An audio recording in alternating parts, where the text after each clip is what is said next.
Thanks for coming tonight. I'm really excited to talk to you guys tonight about my series, the Ascension series, and developing a story through conflict. First, a little bit about me. My name's Hudson. Right now I'm a student at UK studying neuroscience and biology, but one of my passions is writing. And so I'm the author of the Ascension series, which is a young adult fantasy fiction series.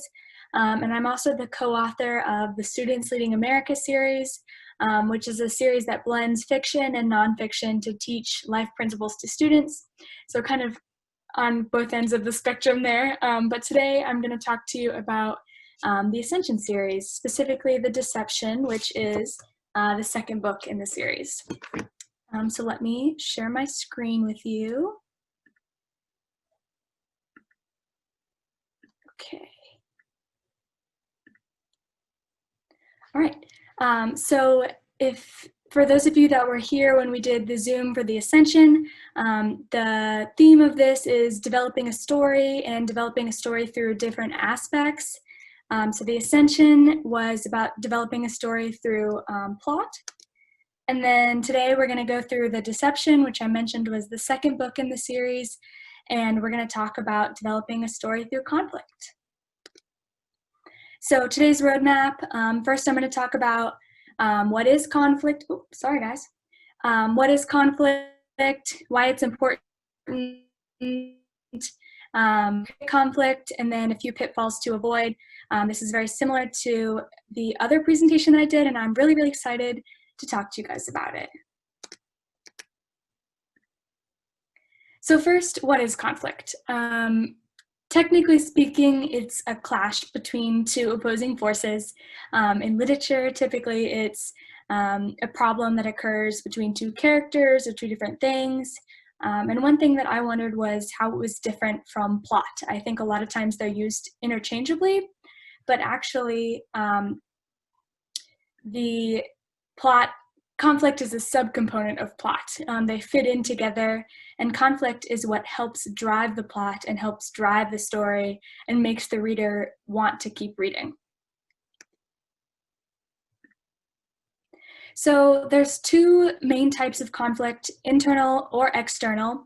And so here are a few examples here, and I'm going to talk a little bit about why and which category they fit into. So first, a character struggles with anxiety before a big presentation. I imagine a lot of you guys can relate.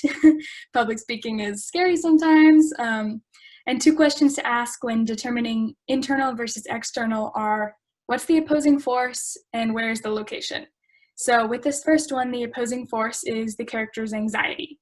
And the location is within his mind. So this is an internal conflict because it's occurring inside of the character versus self. And then the second one on the right says a character battles with his arch nemesis over a land dispute. Very dramatic. The opposing force here is, of course, his or her nemesis, and the location is outside of the character. So it's not something that's going on internally, it's something that's happening outside of them separately. So why is conflict important anyway? Why do we as writers, as readers, as movie watchers care? So by forcing the character to face challenges and testing their values, it builds tension. This is what keeps the reader reading. It makes them want to keep turning that page. And it fulfills two main goals. First, it provides purpose, directive, and motive. So when you're writing, it keeps the plot going, and it also helps character development. In life and in stories, it's difficult for people and characters to grow if they're not challenged. And so by challenging your character and testing their values, you are essentially helping them grow as people and as characters. All right, so I'm going to go through and talk a little bit about the 6 different types of conflict. I'll talk about each individually, but it's character versus self, versus character versus society, character versus supernatural, character versus technology, and character versus nature. So first, character versus self. This is similar to when I talked about internal conflict. The character struggles with himself or herself, It can be a moral dilemma. It can be a fight with desire, lust, temptation, something they know that maybe they want but they can't have, or they shouldn't have but they do have. It's a conflict that is often coupled with other conflict types. Usually if you have a character versus self conflict, it can cause other conflicts, or maybe that character versus self conflict is created by another sort of conflict. And on each of these, I'm going to give a little example from my second book, The Deception. So this example, I'll tell you a little bit about my stories first. They're about triplets that can see the past, present, and future, and they fight their evil mother, Jane, after they find out they're a member of this mysterious race of Asterians, who are sort of guardian angels on Earth. So the example of character versus self, Jinx, who's one of the triplets, looks just like their evil mother, Jane, acts like her too. But she fights with herself to remind herself during the books that she's not destined to become like her. So this is character versus self because she's fighting with herself, her personality, and the way she is as a character. Character versus character. So this is a struggle versus two like beings in a story. And that phrase, two like beings, is kind of weird. But pretty much it's between a human and a human, or if your characters are dogs, they're dogs and dogs, or something like that. And this is the most frequent type of conflict. I don't think I know a story that doesn't have character versus character conflict. And an example from the Ascension series is that Jinx is hesitant at first to open herself to her siblings, to Felix and Desdemona, which really, really frustrates them. And they are constantly pushing and saying, Jinx, like, we want to get to know you. So it's character versus character conflict. So next is character versus society. This is when a character struggles with the traditions or concepts of the society in which they live. So a lot of like ethical dilemmas between what you believe, what the character believes, and what society believes. So an example here, the Asterian Council rules their world. And Felix, one of the triplets, doesn't really agree with some of the Asterian Council's rules. Does he abide by them anyway? Does he go against them? Does he face punishment because of it? Character versus society. All right, next is character versus nature. So this is when a character is pitted against a force of nature. So this is typically like a snowstorm or a massive rainstorm, hurricanes, tsunamis, all that good, or not good stuff. So example is when Jinx, Desdemona, and Felix find themselves trapped in a spontaneous snowstorm, and they're wondering how they're going to make it out before they get frostbite. Character versus supernatural. This is one of my favorite plots, the conflict types. It's found very frequently in fantasy and science fiction, which is what I love to read, and it's also what I love to write. So this is when a character faces something or someone that is significantly different from themselves, like a ghost or a monster or a powerful being, something along those lines. And so the example from The Deception is when Desdemona, Felix, and Jinx face a dulia, which is a monster that shows them their worst fear. So this is something that was put in their path by Jane that they are not familiar with. It's something so different from them. They don't understand it, and they have a conflict versus the supernatural. Then character versus technology. These are interesting, and I think they're becoming more and more common as people are predicting what's going to happen with artificial intelligence in the future. So this is when a character faces an enemy with some sort of artificial intelligence. And the example here is Desdemona and Felix find themselves in a training facility for Asterians that is far more technologically advanced than their own. What will they do if they get trapped in there? They're not familiar with this sort of artificial intelligence. Maybe it's more powerful than them. How will they fight it if they need to? So 7 ways to create conflict. These are just little tips, not to be taken strictly by the book. Obviously, every story is different, every plot is different, and different types of conflict may be different for your story. So I'll go through each one of these as we go. So first, determining the story's needs. This is typically something that writers do at the very beginning. They're trying to figure out what type of conflict they need to make their story interesting, to make the reader want to keep reading. And so first, what type of conflict best aligns with your plot, your genre, your characters' personalities? I think genre often drives this decision because, like I said, character versus supernatural is very common in fantasy. Character versus technology might be common in sort of a paranormal, futuristic book, something along those lines. And also character versus character, although I mentioned is common anywhere, is specifically common in thrillers. So another way to create conflict is to put an obstacle in your character's way. Many conflicts are created when you prevent a character from getting what they want. And this creates a tension that I mentioned earlier that helps propel the story forward. So there's kind of two steps to this. Step one is figuring out your character and figuring out what they want. Who are they? Do they want money, a relationship, a close relationship with their family, a degree? And then step two, after you've figured that out, is to make it hard for them to get that. Maybe they don't have a great relationship with their family because of a past event. How are they going to move past that? What are they going to do? Or maybe they're worried about something in the future and maybe that prevents them from getting their degree or whatever is the thing that they might want. So another way to create conflict is to create opposing values. I mentioned earlier about good conflict being that it helps your character grow by testing their values. So similar to the previous slide, we're going first you need to figure out what your protagonist believes. Is there something that they feel really strongly about? Every person has something they feel strongly about, so naturally your character would as well. What is that thing for them? And then sometimes authors may think, well, how has that belief shaped who they are? If it's something they're passionate about, it's probably affected who they are and why they're like that. So then in order to create conflict, you can then put someone in their life that opposes that belief. And this can create a character versus character conflict. If they're actively arguing or fighting with someone who disagrees with them, or it can stimulate character versus self. It can cause them to look in on themselves and think, is this the right thing? Like, is my belief wrong? Is theirs correct? Another way to create conflict is to create an impressive antagonist.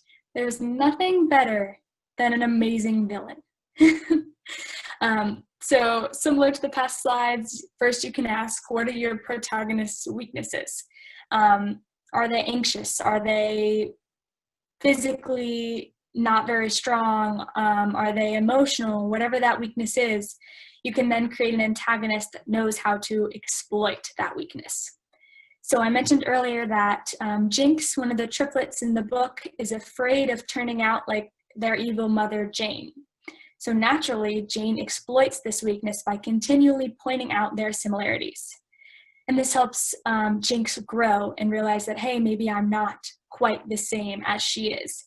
So it's a way to help your character grow. All right, so another thing you can do to help work with your conflict is sustain the conflict's momentum. So I like the phrase, a lot of stories have a muddle in the middle, where there's kind of a lull in the middle of the story. So first attempt to avoid that. And one way to do that is to make it seem less and less likely that your hero will succeed. So continue to put obstacles in their way, people in their way, conflicts in their way, that makes your reader think, well, there's just no way they're going to get out of this. And you can ensure your conflict is dynamic, so it's constantly changing, keeps your reader on their toes. And you can also ensure it's sustained, so there's not that lull, there's not a muddle in the middle. So another thing you can do is strengthen with sub-conflicts. Now, this is kind of a double-edged sword, because sub-conflicts can be great, but you can't get too bogged down in them. So let's talk about why they're good for a little bit. So your side characters aren't perfect, as no one is, as your protagonists aren't perfect either. So what are their conflicts?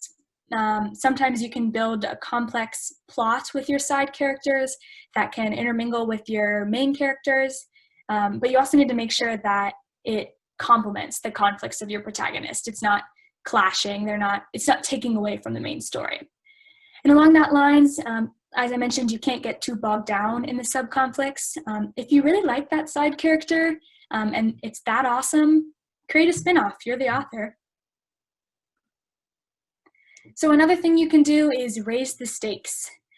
So first, this is reminding your reader what your protagonist's goals are and why it's important. And then how can you do that? You can give your character something to lose. In my books, Felix, who is the brother of the triplets, loves his sisters. And so for him, that's something that he doesn't want to lose is Desdemona and Jinx. And so the readers are constantly thinking, oh, what's going to happen if he loses Desdemona and Jinx? And then you could also create a secondary character who's after that same goal. So you can have someone who is a side character or maybe becomes a main character that comes in and tells your main character, well, I'm fighting for that too. And that raised the stakes because now you don't have just one person who wants it, you have two. And high stakes at the end give the reader a big payoff. It'll leave your reader satisfied thinking, wow, they really wanted this. It was so important to them and they got it. Or it could leave them really dissatisfied thinking, oh my gosh, they worked so hard, but they didn't get it. And then I'll talk about a few pitfalls to avoid with conflict creation. And one thing that I struggle with a lot as an author is not making choices for your character. You are not your character, no matter how much you love them, they are so different from you. And then it's not what you would do in the scenario, it's what they would do. So for example, I've mentioned Jinx a few times. She is very different from me. She's sarcastic and a little bit snarky. And so it's hard for me sometimes to think of what she would do as opposed to what I would do. How would she solve this problem as opposed to how I would solve that problem? And something I touched on a little bit last week was not creating too many highs or too many lows. Too much happiness or too much despair will deter your reader. So if you have too many awesome moments, your reader could get bored, but if you have too many lows in the book where your characters are just downtrodden and upset, it would make your reader upset or depressed and they might not want to read anymore. So another tip is don't let your reader forget what could happen if the protagonist fails. This goes along with raising the stakes, reminding them what they want, why it's important, and it keeps your reader worrying enough to keep turning the pages. And then lastly, don't rush the conclusion of your conflict. This is also a double-edged sword. Conclusions satisfy your reader. It stirs up a lasting impression, and they will go to another person and say, this was an awesome book. When you get to the end, call me, I want to talk about it, because they're that passionate about the ending. But also you have to make sure that your conclusion doesn't drag on. You need to make sure that you've wrapped up the story, you've left the readers with a nice little bow, and then you end it. Whether or not you leave it open for a sequel is up to you, but don't make it last too long, but also don't rush it. So perfect. That's all I have on developing a story for developing a story through conflict. If you're interested in following me on social media, there's Facebook, Instagram, and Twitter there. So I'll leave that up for a second so you can write it down, take a picture, and then I'm going to answer a few questions. And as we're doing this, if you're interested in buying a book, you can go to Headline Books website, and I will be able to sign it, and we can get it to you. Right now, we have the first two books in the series, and we're hoping to have the redemption available for paperback here soon. All right, so let's get to some questions. I'm going to stop sharing my screen. Okay, we have lots of good questions here. Thanks, guys. So the first question is, was it harder to write your second novel, The Deception, than it was to write your first novel? Yes, it was. And this was something I wasn't expecting when I started writing. I thought that the second book would be easier because I actually knew the characters. I knew what I wanted to do with it. The characters had become sort of a part of me. But what I didn't realize was that when you write a first book, it's completely a blank slate. You can write whatever you want, and no one can tell you that you can't because it's your book. But when you're writing a sequel, you have to make sure that things align. So what you wrote 2 years ago in your first book locks you in to what you have to write, or maybe not what you have to write, but locks you into a certain aspect of plot or world or character. So that was hard. So another question, and this is someone who's read the book. They said, you developed a truly minor character in book 1 into a major character in book 2. Jason is one of my favorite characters in the Ascension series. You say you don't model characters after people in your life, but who is Jason most like in your life? So a little backstory on Jason. He is an Asterian with the power of invisibility who was trained at another facility, so he didn't grow up with Desdemona, Felix, and Jinx. Instead, they met in the second book in the Deception, and they get much closer during the Redemption. So who is Jason most like? That's a hard one. He mixes some people. I would say he's a lot like my boyfriend. He's very sweet. He wants what's best for the other people. He's selfless. So I guess I would say that. The next question says, the Deception ends with a cliffhanger. Did any readers get upset with you for leaving them hanging for nearly 2 years? Yes, they did. The Deception ends, as they mentioned, on a cliffhanger, and I always knew what was going to happen. I knew what was going to happen in the Redemption, but my readers didn't, and I had lots of Facebook comments or Instagram comments or texts to me that said, oh my gosh, what's going to happen? You have to tell me. So they need to get the Redemption so they can find out. So the next question says, when you did book signings for your second novel, was it easier to sell books with 2 books in the series? In other words, did you have street cred after the Ascension? I would say maybe a little bit. I went to a lot of the same bookstores, which is really great. But one thing I didn't realize was that when you're selling a sequel, you're going to sell so many more of the first book in the series than you are of the second one. So personally, The Deception is probably my favorite in the Ascension series. I love it.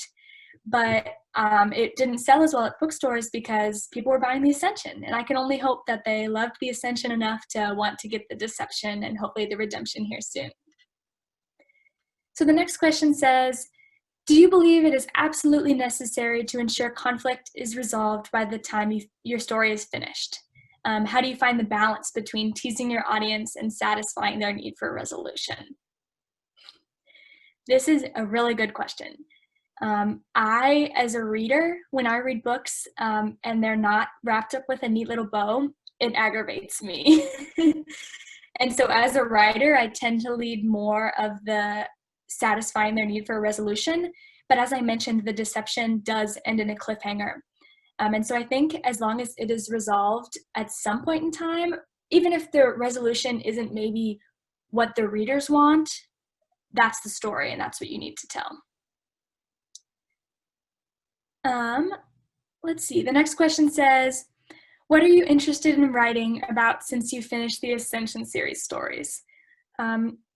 Well, as I mentioned earlier, I'm a neuroscience and biology major at UK. I'm on the pre-med track. We'll be going to med school hopefully in the next 2 years. Hopefully that's exciting. And I do a lot of writing. I do a lot of research at the Markey Cancer Center on cancer literacy. And so I've been working on writing some research journal articles for those, and I also edited a book about cancer and how students told their stories about how cancer has affected their life. So I hope I get to keep writing with that. I also hope I get to keep writing science fiction fantasy since that's what I love to read.